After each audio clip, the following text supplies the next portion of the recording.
အားလုံးပဲမင်္ဂလာပါမြန်ခရစ်တိုရရှိထားတဲ့ crypto နဲ့ပတ်သက်တဲ့နောက်ဆုံးရသတင်းတွေကိုတင်ဆက်ပေးပါမယ်ဖန်ပန်ပါမှာ Bitcoin Bull Rate တကောင်ပြီးတကောင်လာနေတဲ့သတင်းနဲ့အတူ Detroit မြို့မှာ crypto နဲ့အခွန်လက်ခံမှုကြေညာလိုက်တဲ့သတင်းတွေကိုတင်ဆက်ပေးသွားကြပါမယ်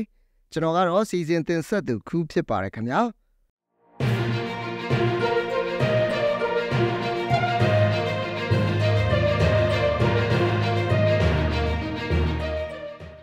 ပထမတစ်ပုဒ်အနေနဲ့ဖန်ပန်ပါမှာ Bitcoin Bull Rate တကောင်ပြီးတကောင်လာနေတဲ့သတင်းကိုတင်ဆက်ပေးကြပါမယ်။တနေ့တခါ Bitcoin All Time High ဈေးအသစ်တစ်ခုမြင်ရခြင်းကတော့ Crypto Bro တွေကိုအသက်တစ်နှစ်ပိုရှည်စေပါတယ်။2021ခုနှစ်နောက်ပိုင်းကစလို့ချက်အနေရနဲ့ကျင်းသားရနေကြတဲ့ Crypto Bro တွေကတော့အခုအချိန်မှာတော့ချက်အစိမ်းအနေနဲ့နေသားကြမလို့ကိုဖြစ်နေပါပြီ။ Donald Trump ရဲ့အိမ်ဖြူသော Epic Campaign နဲ့အတူသူ့ရဲ့ဂရီစကားတွေပြည်လာနိုင်တဲ့ Crypto ဘိုင်းဆိုင်ရာအပြုသဘောဆောင်ပြောင်းလဲမှုတွေကြောင့်Crypto Industry တစ်ခုလုံးရုပ်စီဖြစ်နေပါတယ်။ပွဲအစုဆုံးကတော့ US Spot Bitcoin ETF တွေဖြစ်ပြီးတော့ BlackRock ရဲ့ Spot Bitcoin ETF တွေဝယ်နှုန်းကတရက်အတွင်းမှာတင်ဒေါ်လာ 1.1 ဘီလီယံအထိရှိခဲ့ပြီးဒီပမာဏက BlackRock တမိုင်းတစ်လျှောက်မှာအများဆုံးလည်းဖြစ်လာခဲ့ပါတယ်။ BlackRock နောက်မှာတော့ Fidelity ရဲ့ Spot Bitcoin ETF တွေကဒေါ်လာ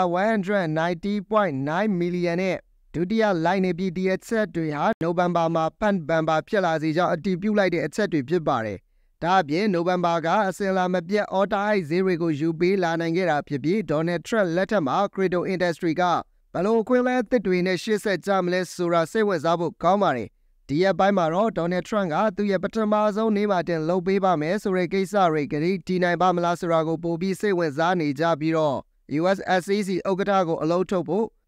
Rock Dawan Marketplace ရဲ့ founder ကိုထောင်ဒဏ်ကနေလွတ်ငြိမ်းခွင့်ပေးဖို့ဂရီတွေကထိတ်ဆုံးကနေပါဝင်နေတယ်လို့Bitcoin တွေကို US ရဲ့အရန်ငွေတစ်ခုအဖြစ်ဝယ်စုမယ်ဆိုတဲ့ဂရီစကားတစ်ခုလည်းရှိနေပါသေးတယ်။ဒီဆောင်ပါကိုတော့သတင်းအချက်လက်တွေမျှဝေဖို့အတွက်ဒါရည်ရွယ်တင်ဆက်တာဖြစ်ပြီးတော့ Cryptocurrency တွေကအယောင်းဝယ်လုပ်ရမှာကိုယ်တိုင်လေ့လာဆက်စစ်သုံးသပ်ပြီးမှအယောင်းဝယ်လုပ်ဖို့လိုအပ်ပါတယ်ခင်ဗျာ။ဆက်လက်ပြီးတော့ Detroit မြို့မှာ Crypto နဲ့အခွန်လက်ခံမှုကြေညာတဲ့သတင်းကိုတင်ဆက်ပေးကြပါမယ်။ American ပြည်ထောင်စု Michigan ပြည်နယ်ရဲ့ Detroit မြို့မှာအခွန်အခတွေကို Crypto နဲ့ပေးလို့ရနိုင်တော့မှာဖြစ်ကြောင်းမြို့အုပ်ချုပ်ရေးအဖွဲ့ကကြေညာလာပါတယ်။2025ခုနှစ်နှစ်လယ်ပိုင်းကစလို့ပေပယ်နဲ့ပူးပေါင်းပြီးအခွန်အခတွေကို Crypto နဲ့လက်ခံပေးသွားမှာဖြစ်တယ်လို့ဘယ် Cryptocurrency တွေနဲ့လက်ခံပေးသွားမယ်ဆိုတာကိုတော့မကြေညာသေးပါဘူး။ဒါပေမဲ့ပေပယ်က BTC, ETH, BCH, LTC နဲ့သူ့ရဲ့ကိုယ်ပိုင် stablecoin ဖြစ်တဲ့ BYUSD တို့ကိုပဲ support ပေးထားသေးတာကြောင့်ဒီ Cryptocurrency တွေတဲကတစ်ခုခုဖြစ်လာနိုင်ပါတယ်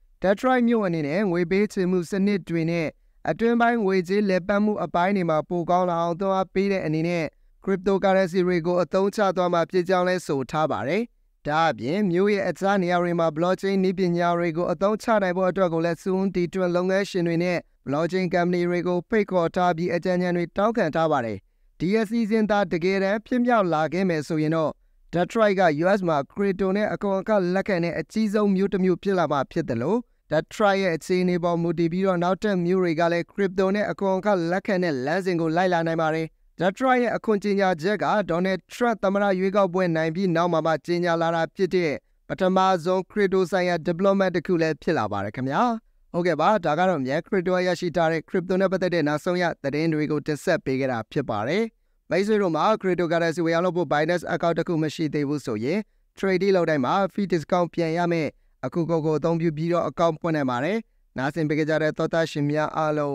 trade တိုင်းမြတ်ကြပါစေခင်ဗျာ။